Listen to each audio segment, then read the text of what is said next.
Hey folks, how you doing? It's Doc Kane from the Marketers Who Can't Market podcast. This is episode number 2 in the challenge set by Russell Brunson. If you listen to yesterday's podcast, Russell Brunson suggests in his book Traffic Secrets that if you do one of these every day, it'll turn your life around. Well, let's see how that works. Today I wanted to speak with you about this concept that I discovered maybe last week or so, 2 weeks ago perhaps now, which is called the keyword golden ratio.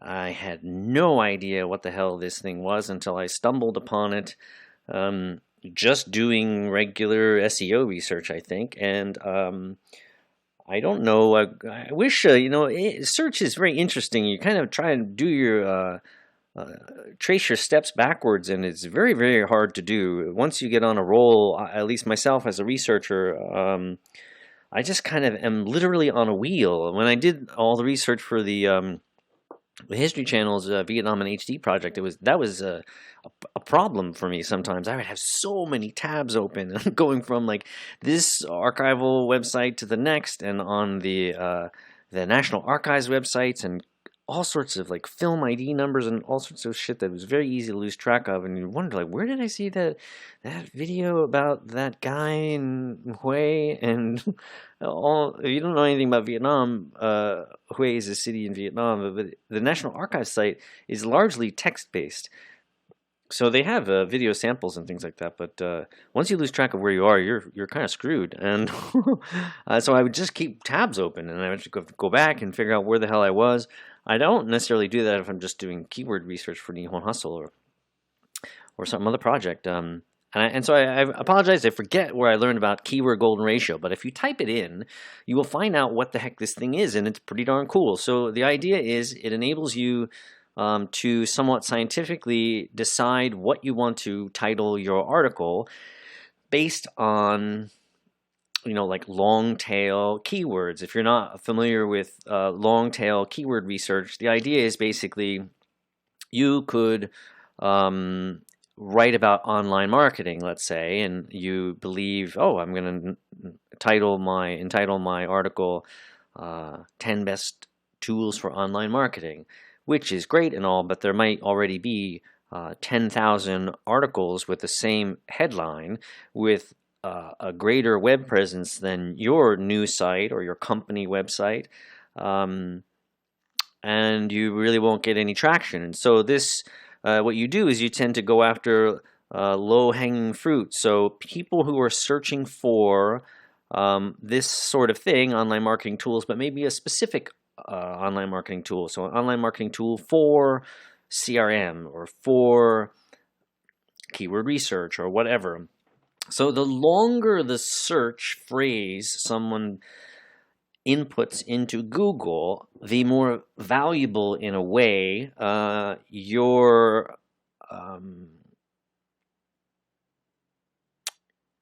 more successful, I should say, your creation of this article might be, because you will at least catch those people who are searching for that thing. If you just do online marketing, you're going to be like swimming in a big pool of competition, and you might not be found. So the idea, if you're not familiar with, is to kind of search for these sorts of long tail keywords, as they call them in the SEO world. The keyword golden ratio is a way of looking at those searches a bit more scientifically, like I said, and it does seem to work. So I played around with it a little last week, and it's a little bit of a pain in the ass because you do have to kind of do a lot of digging. And I don't pay for any keyword search tools right now like SEMrush or Ahrefs because I'm not at the point where I want to spend the money on these tools. They're very costly.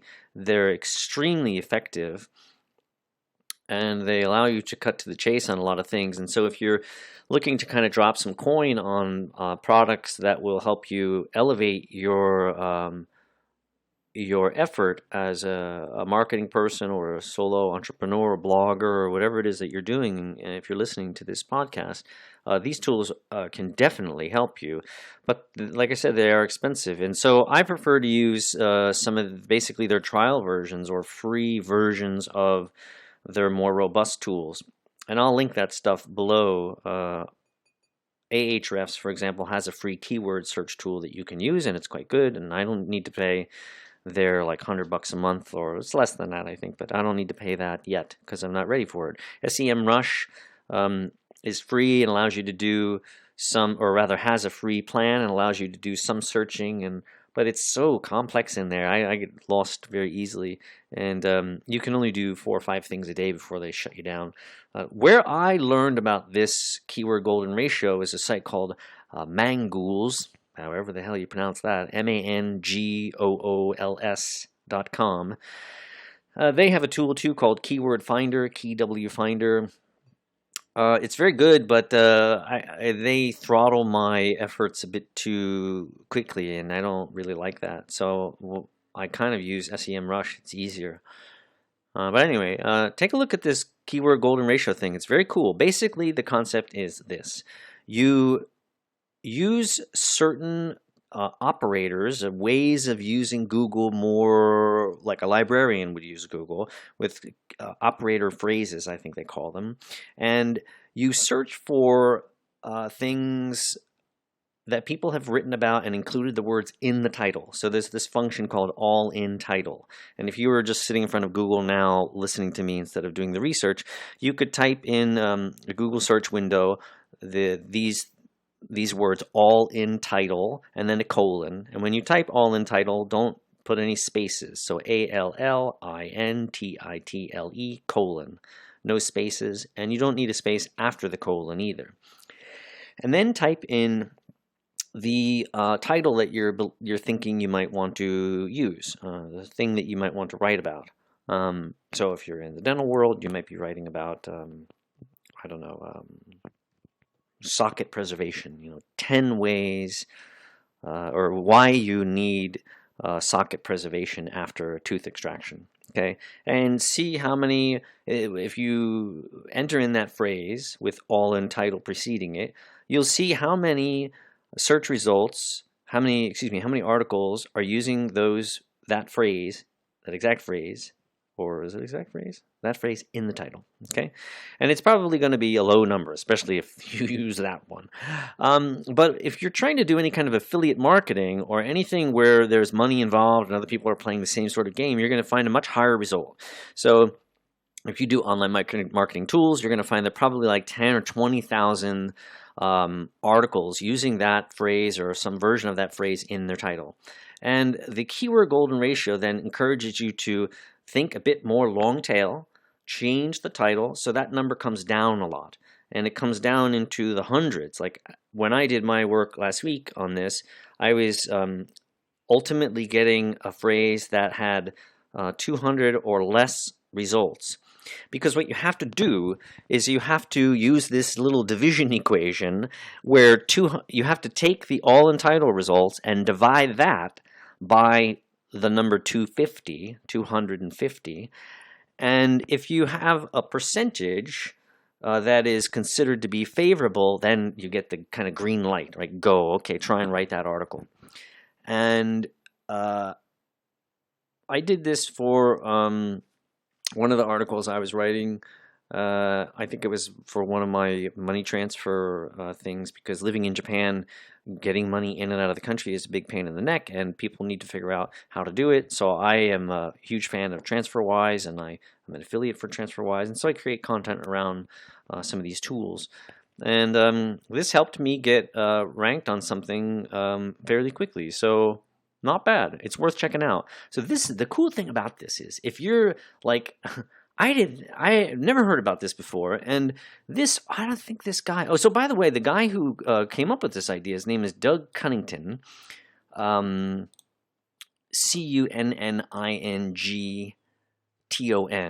and he runs a website called Niche Site Project. He probably has a few, but nichesiteproject.com Like this guy came up with this is the amazing thing about online marketing and as a general marketer is how we just don't know this shit. Like I never heard of this fucking guy ever before, and he came up with this really cool concept that people are writing about. I think as far back as 2017. Never heard of the dude. Very very cool, awesome technique that I'm gonna guess not a single C. I mean, I'm gonna guess that not many CMOs know about this at all. Not many content marketing managers, marketing communication managers, people like myself, I'm going to guess not many of those folks know anything about this. And so, wow, what kind of tremendous value this has if you're doing, as I was, marketing communication in the dental industry for 5 years and trying to get traction on marketing articles for dentists. What do we write about? What do people don't really care? Dentists don't give a hoot, it seems, about marketing their clinics. They don't know anything about it. They're literally not searching for it. If you can put some science behind it with something like this, and there is science out there, sure, and you can use tools that I think are more promotion oriented than actually useful. If you could do something like this, it can change the whole ball game for you, I think. So check this out. This is very, very cool. Uh, Basically, the idea behind this is if you employ it, you can see results within roughly 48 hours. I can say that for me, that worked that way. These days, so I think it's worth kind of adding to that actually. So one of the dangerous things when you're doing any kind of thing online and expecting it to turn out well for you is it's very easy to kind of get excited about things. And you read people talk about, hey, you can do this in 48 hours, you're going to rank, or hey, you can do this, and I made this much money in this amount of time, da, da, da, da, da. And the thing that pisses me off about all that is something I almost just did, which is people forget about how long they've been doing things already. And so this stuff comes out of our mouths, or these other folks' mouths whom I'm learning from, and they say, oh, it's relatively easy, and you just do this keyword thing, and boom, in 48 hours you're on page 1. Yes and no, right? Yes, if you already have a presence, right? So I've been running the Nihon Hustle. That's only one thing. If you have a presence, I've been running the Nihon Hustle website for just over a year now. I have I don't know how many pages. It's kind of deep at this point. Maybe 80. I think when I do my sitemap, I have like 156 things on the sitemap. But I believe I only have like maybe 60 or 80 pages, maybe 76 pages, I think. So I'm not just starting out, right? And Google already has some of my pages ranked quite highly. If you're looking for Asian business books, I'm number 1. Boom. But nobody buys any books. This stuff is so crazy. You can rank like mad and not sell a damn thing. And so this is yet another one of those examples. So I say what they say. You can rank in 48 hours. Yeah, if you've got other things in the bucket that are helping you get noticed by Google, right? If you have backlinks to your site. I have a few. So don't expect a whirlwind of people to come knocking on your door. If you work at a company and you've got a presence online, I think you're going to see some pretty smart or quick, rather, results on this. So if you were to play around with this and you're a comms person or you're a marketing person and maybe you've been doing this for a long time or you're just out of college and you want to kind of prove yourself, hell, I would totally recommend that you explore this and see if you can really like show like, hey, I kind of know my shit and can you pay me more money or give me a promotion?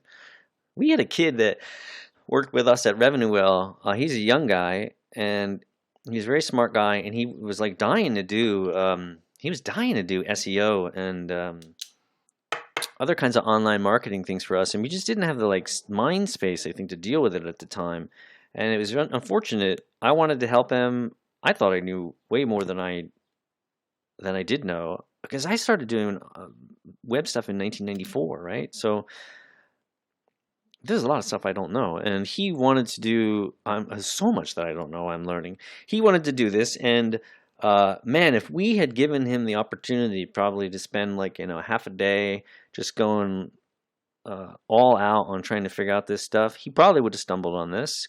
He's a smart guy, and he would have been able to come back and show, look, this is what happened, right? I did all this cleaning and WordPress, and all of this sort of like SEO stuff is now taken care of, and look at what's happening on search.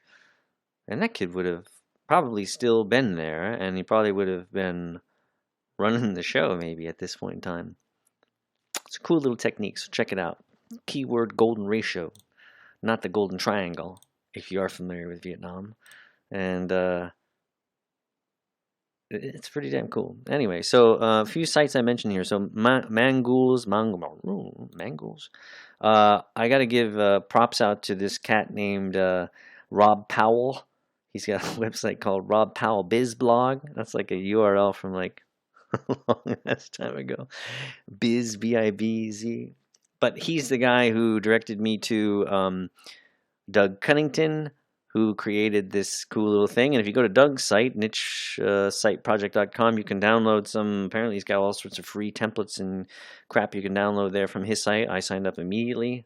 Why don't people sign up on my list? This is like, okay, maybe I don't have a good offer. That's the other thing I'm learning about, and I'll talk about on another day. I think my offers suck. I have good content, but I can't get people into my funnel to save my life. So maybe this will help. I don't know. I signed up in 10 seconds with Doug Cunnington. Maybe it's because I'm a marketing guy. I don't care. Just delete this shit if I don't need it. Unsubscribe. It's not that hard, right? Doug Cunnington. Check him out. This is day 2 of the podcast. Enjoy yourself. Thanks again. If you dug this, go ahead and subscribe. I have to promote myself. Subscribe, like, share it with your friends. I'm not turning comments on, I don't think. I hate comments. I don't have time for comments either, so I'm not going to do comments, I don't think. So hopefully you dig this. I got to get ready. I got to go teach today here in Japan. Maybe you can come see us. It's a lovely country, but don't stay too long. I think Japan is kind of like Seattle, right? We tell people. I always wanted to go live in Seattle. I grew up. I was born in a while ago, and I grew up in a certain time of my life was enjoying the '90s and '90s music. I still love '90s music, and I think it made me want to live in Seattle. And I'm Irish, and I love the rain, and cloudy is good for me. And so, if you talk to people about moving to Seattle, or used to at least. People in Seattle say, "Don't come. It rains all the time. Don't come here. It rains all the time." Yeah, Seattle rains all the time, like Ireland rains all the time. It's kind of like just pisses. It's not like it's thundering and lightning and soaking wet all the time. And I think they say that just to kind of keep people away. And so I'll do the same thing here with Japan. Yeah, like come visit us, but don't stay too long because it's nice, honestly, being able to walk around town and not see anybody who looks like me. And language is definitely an obstacle. And if you don't have it, life is not easy. And I know people who have been here a long, long time and still don't speak Japanese. And they don't particularly enjoy it here at all, actually, which is another thing to talk about at some point in time. But anyway, it is me broadcasting from Kobe, Japan, in my lovely home here. And I hope you enjoyed the podcast. And I'll check in with you again tomorrow. I got to get ready for school. I'm going to teach some kids English. Or have them. Or try at least. All right. Peace out. See you tomorrow.